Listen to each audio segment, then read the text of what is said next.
مختار ابن ابو عبید ثقفی ایک ایسا شخص جس کے دو متضاد پہلو ہیں۔ ایک طرف اسے بغض اہل بیت تھا تو دوسری طرف اس نے قاتلان حسین سے چن چن کر بدلہ لیا۔ ابتداء میں وہ خارجی عقیدے کا پیرو تھا اور اہل بیت سے گہری نفرت رکھتا تھا۔ اس نے اپنے چچا کو امام حسن رضی اللہ تعالی عنہ کی گرفتاری کا شرمناک مشورہ دے کر اپنی ظالمانہ سوچ کا اظہار کیا۔ قید سے رہائی کے بعد وہ اپنے حلف کی خلاف ورزی کر کے منافقت کا مظاہرہ کرنے لگا اور اہل بیت کی محبت کا لبادہ اوڑھ کر اپنی ذات کے مفادات کے لیے بغاوت کی قیادت کی۔ اس نے دعویٰ نبوت کر کے خود کو نبی ظاہر کیا جو اس کی اصلیت کو بے نقاب کرتا ہے۔ طاقت کی ہوس نے اسے اندھا کر دیا اور وہ دغا باز، مکار اور اقتدار کی طلب میں دشمنوں سے کم نہ رہا۔ مورخین کے مطابق اس کی حکومت میں ظلم و تشدد کے واقعات بھی ہوئے اور اس کی مکارانہ حکمت عملی نے بہت سے لوگوں کو نقصان پہنچایا۔ مختصر یہ کہ مختار ثقفی کی داستان فریب، جھوٹ اور خون خواری کی ایک ایسی داستان ہے جو تاریخ میں ایک بدنام باپ کے طور پر یاد رکھی جاتی ہے۔ کیا آپ جاننا چاہیں گے کہ مختار نے قاتلوں سے کس طرح انتقام لیا اور اس کے اقدامات کا کیا رد عمل آیا؟ ہم آپ کو پورے واقعات تفصیل سے بیان کریں گے، ہمارے ساتھ جڑے رہیں۔ بسم اللہ الرحمن الرحیم۔ مختار ابن ابو عبید الثقفی۔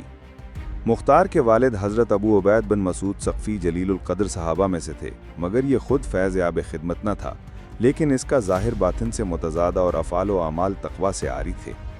اوائل میں خارجی تھا اور اسے اہل بیت نبوت سے جو بغض و عناد تھا، اس کا اندازہ اس تحریک و تجویز سے ہو سکتا ہے جو اس نے حضرت امام حسن مجتبی عنہ کے خلاف اپنے چچا کے سامنے پیش کی تھی۔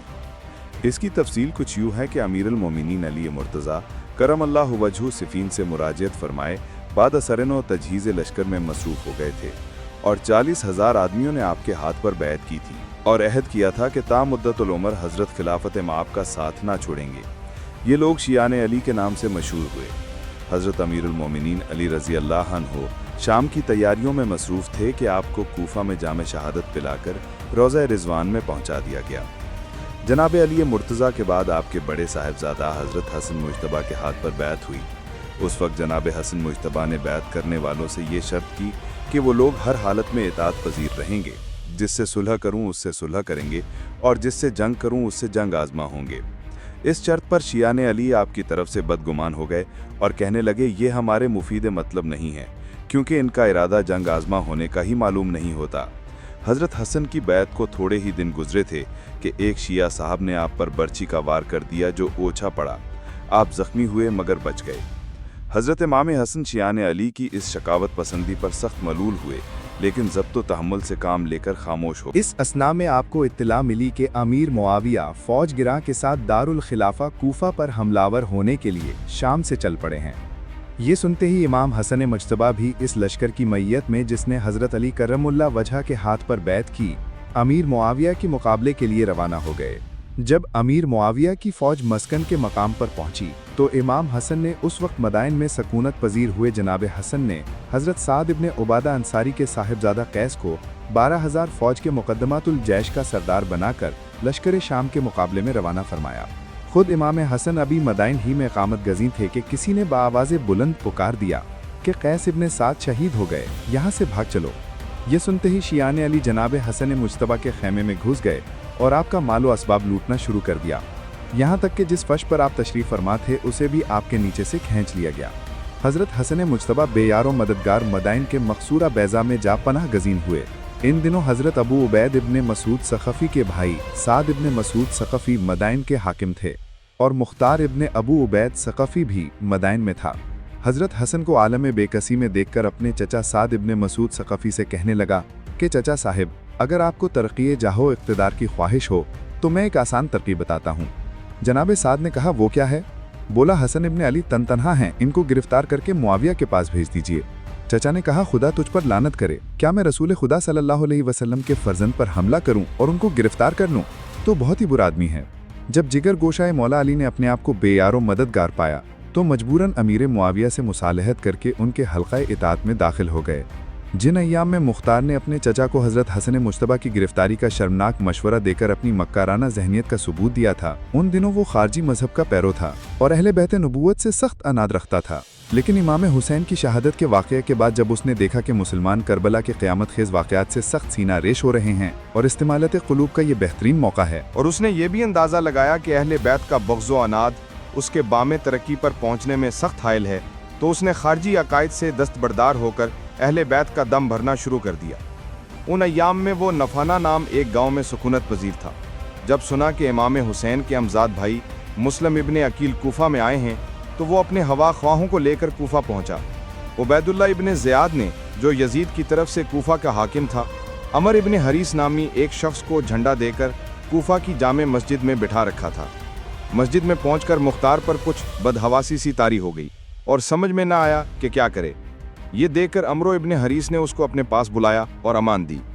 जासूसों ने इब्ने ज़ियाद को इत्तला कर दी थी कि मुख्तार मुस्लिम इब्ने अकील की मदद के लिए आया है। उसने मुख्तार को बुला भेजा। जब वो हाजिर हुआ तो कहने लगा कि क्या तुम वही शख्स हो जो इब्ने अकील के लिए जमातें लेकर आए हो? मुख्तार ने कहा, हरगिज़ नहीं, मैं तो यहाँ आकर अमरो के झंडे तले मुकीम हूँ।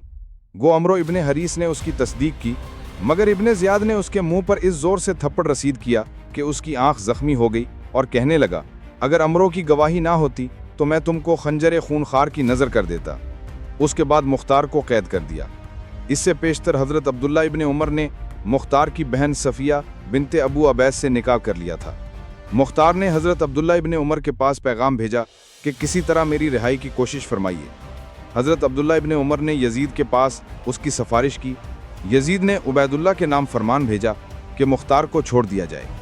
उबैदुल्ला बिन ज़ियाद ने उसे छोड़ दिया, मगर ये हुक्म दिया कि 3 दिन के अंदर कूफा से चल दो। मुख्तार कूफा से बरी होकर हिजाज की तरफ चला गया। जब मुख्तार वाक़सा से आगे बढ़ा तो उसकी इब्ने अर्क से मुलाकात हुई। उसने आंख का हाल दरियाफ्त किया। मुख्तार ने कहा कि एक जानिया के बच्चे ने इसको मजरूह कर दिया है। फिर कसम खाई कि खुदा मुझे हलाक करे अगर मैं इब्ने ज़ियाद के जिस्म के तमाम जोड़ अलग अलग ना कर दूँ।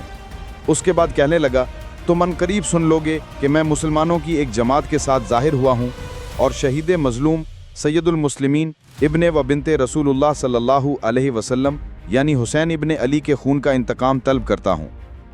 उसके बाद कहने लगा, खुदा की कसम, मैं हुसैन मज़लूम के बदले में इतने ही आदमियों की जानें लूँगा जितने के याहिया इब्ने ज़करिया अलैहिस्सलाम के खून के बदले कत्ल हुए थे। ये कहकर मुख्तार वहाँ से चल दिया और इब्ने अर्क महवे हैरत रह गया। यहाँ से मुख्तार ने मक्का मौज़मा जाकर कुछ अरसा तक इकामत की और यजीद की मौत के बाद जब अहले इराक ने हज़रत अब्दुल्ला बिन ज़ुबैर के हाथ पर बैत की तो इब्ने ज़ुबैर के पास मजीद 5 महीना तक मक्का मौज़मा में मुकीम रहा, और जब देखा कि इब्ने ज़ुबैर इससे किसी काम में इयानत नहीं चाहते तो इसने ये कार्रवाई शुरू की कि अहले कूफा में जो कोई इब्ने ज़ुबैर के पास आता उससे अहले कूफा के ख्यालात तो हाल दरियाफ्त करने लगा। चुनाचे एक दिन वहाँ के एक सर्द आवर्दे शख्स ने बताया कि गो अहले कूफा हज़रत इब्ने ज़ुबैर की इताअत में रासिक कदम है, लेकिन इनमें एक ऐसी जमात भी है, अगर कोई शख्स इनकी राय के मुताबिक इनको मुज्तमा करे तो थोड़े ही अरसा में रूए ज़मीन को फतह कर सकता है। मुख्तार ने कहा, खुदा की कसम, मैं इस काम के लिए मौजू तरीन शख्स हूँ। इनके ज़रिया शहसवारा ने बातिल को मगलूब करूँगा और हर सरकश की गर्दन तोड़ दूंगा। ये कहकर वो अपने घोड़े पर सवार हुआ और कूफा की राह ली। असनाए सफ़र में जिन जिन लोगों में से गुजरता उनको सलाम करके कहता कि तुमको नुसरत व कुशाई से कार मुबारक हो, जो कुछ तुम चाहते हो वो तुम्हें मिल गया है। बनु हिंद, बनु हमदान वगैरह कबाइल में जाकर बयान किया कि मुझे वसी के लिए महदी ने यानी हज़रत मोहम्मद बिन हनफिया ने, जो अमीरुल मोमिनीन अली के साहबजादा थे, तुम लोगों के पास अमीन, वजीर, शेख और अमीर बनाकर भेजा है, और हुक्म दिया कि मुल्हिदीन को कत्ल करूं, अहले बैत अतहार के खून का इंतकाम लूं और ज़ौफ़ा को जानवरों के पंजे से निजात दिलाऊं। इसलिए तुम लोगों का फ़र्ज़ है कि कबूल दावत का शर्फ़ अव्वलियत हासिल करो। इन कबाइल ने इस दावत को लब्बैक कहा और उसके हाथ पर बैत कर ली। करबला के खूनीन हवादिस के बाद अमर इब्ने हरीस कूफा में इब्ने ज़ियाद का कायम मुकाम था और ख़ुद इब्ने ज़ियाद बसरा में रहता था। जब 64 हिजरी में यजीद और उमवी हुकूमत का ढेर ढीला पड़ गया तो अहले कूफा ने अमर इब्ने हरीस को कूफा की हुकूमत से बरतरफ करके हज़रत अब्दुल्ला इब्ने ज़ुबैर से बैत कर ली। जिन्होंने यजीद के बाद हिजाज और इराक की अनान फरमान रवाई अपने हाथ में ली थी। जब यजीद को तुख्मे अजल हुए 6 महीने का अरसा गुजर गया तो वस्ते रमज़ान में मुख्तार कूफा पहुंचा। इसके एक हफ्ते बाद हज़रत अब्दुल्ला इब्ने यजीद अंसारी कूफा के अमीर और इब्राहीम बिन मोहम्मद इब्ने तलहा खराज कूफा के वाली मुकर्रर होकर कूफा पहुंचे। मुख्तार ने अहले कूफा को कातिलीन इमाम हुसैन से जंग आजमा होने की दावत देनी शुरू की और कहा कि मां मोहम्मद बिन हनफिया की तरफ से वजीर और अमीन होकर तुम्हारे पास आया हूं। मुख्तार कूफा के महलों और मस्जिदों में जाता और इमाम हुसैन और दूसरे अहले बैत अतहार के मसाइब का जिक्र करके टस में बहाने लगता। नतीजा ये हुआ कि यह तहरीक जड़ पकड़ने लगी और रुजुए खलाइक शुरू हुआ। अब्दुल्ला बिन यजीद अंसारी हाकिम कूफा को बताया गया कि मुख्तार एक बड़ी जमीयत हमराह पहुंचकर कूफा पर कब्जा करना चाहता था। अब्दुल्ला ने कहा कि आप लोगों का ये ख्याल गलत है। मुख्तार इमाम हुसैन के खून का मुतालबा करता है, खुदा उस पर रहम करे। उसको चाहिए कि अलानिया अपनी जमीयत के साथ निकले और इब्ने ज़ियाद और दूसरे कातिलीन हुसैन का कला कमा कर दे। और अगर इब्ने ज़ियाद मुख्तार से बरसरे मुकाबला हुआ तो मैं मुख्तार की हर तरह से इमदाद करूंगा। चंद रोज़ के बाद बाज़ अशराफिया कूफा ने अब्दुल्ला इब्ने यजीद अंसारी और इब्राहीम इब्ने मोहम्मद इब्ने तलहा को बताया कि मुख्तार खुद तुम लोगों पर शहर ही के अंदर हमला करना चाहता है, इसलिए ज़रूरत है कि उसे गिरफ्तार करके जिंदान में डाल दो। चुनाचे उन्होंने मुख्तार को जिंदान में डाल दिया। कुछ दिनों के बाद मोहम्मद ने हज़रत अब्दुल्ला इब्ने उमर के पास, जिनके घर में उसकी हमशीरा थी, पैगाम भेजा कि मैं मजलूम और मुक़य्यद हूँ। अब्दुल्ला इब्ने यजीद और इब्राहीम इब्ने तलहा से सिफारिश करके मुझे यहाँ से निकलवाए।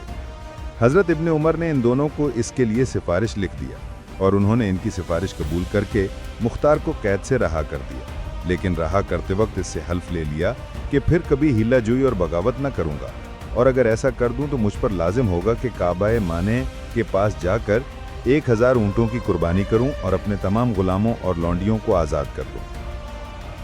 कैद से रहा होने के बाद मुख्तार अपने एक दोस्त से कहने लगा, इनको खुदा की मार हो, ये लोग कैसे अहमक हैं। वो अपनी हमाकत से समझ रहे हैं कि मैं इनसे वफा करूंगा। उन्होंने मुझसे हल्फ उठवा लिया है, लेकिन इस हल्फ को मैं कभी पूरा न करूंगा। चुनाचे जब मैंने कसम खाई थी तो उस वक्त फैसला कर लिया था कि इसके पूरा करने की निस्बत इसका तोड़ना 100,000 दर्जा बेहतर है, और इन लोगों से तारुज़ ना करने के बजाय इन पर हमला करना अशद ज़रूरी है। रहा ऊँटों की कुर्बानी और ग़ुलामों की आज़ादी का मसला, सो ये मेरे लिए थूकने से ज़्यादा आसान है, क्योंकि मेरी ज़िंदगी का नस्बुलैन ये है कि किसी तरह ये कारे अजीम व ख़तीर पाए तकमील को पहुँच जाए, फिर खा मेरे पास एक ग़ुलाम भी न रहे, मुझे इसकी परवाह नहीं। मुख्तार के पैरवों की तादाद रोज़ बरोज़ बढ़ती गई, यहाँ तक कि जनाब अब्दुल्ला इब्ने ज़ुबैर ने अब्दुल्ला इब्ने यजीद और इब्राहीम इब्ने मोहम्मद को माज़ूल करके उनकी जगह अब्दुल्ला इब्ने मती को आमिल कूफा मुकर्रर कर दिया। जैसे ही अब्दुल्ला इब्ने मती ने कूफा में कदम रखा, उसे कहा गया कि मुख्तार की जमीयत बहुत बढ़ गई है और वो कूफा पर हमला किया चाहता है, इसीलिए मुनासिब है कि मुख्तार को कैद करके उसके फितना का सद्देबाब कर दीजिए। इब्ने मुतिया ने मुख्तार को बुला भेजा, मगर वो बीमारी का हीला करके उसकी गिरफ्त से बच गया। उसे बेचारे इब्ने मुतिया को क्या मालूम था कि ये शख्स थोड़े ही रोज़ में उसके परचम इकबाल को पामाल कर देगा। फितना फसाद, इब्नुल वक्ती और इस नाजुक दौर के बकिया अक़सात बहुत जल्द पेश कर दी जाएंगी। लाइक और सब्सक्राइब करें और हमसे जुड़े रहें।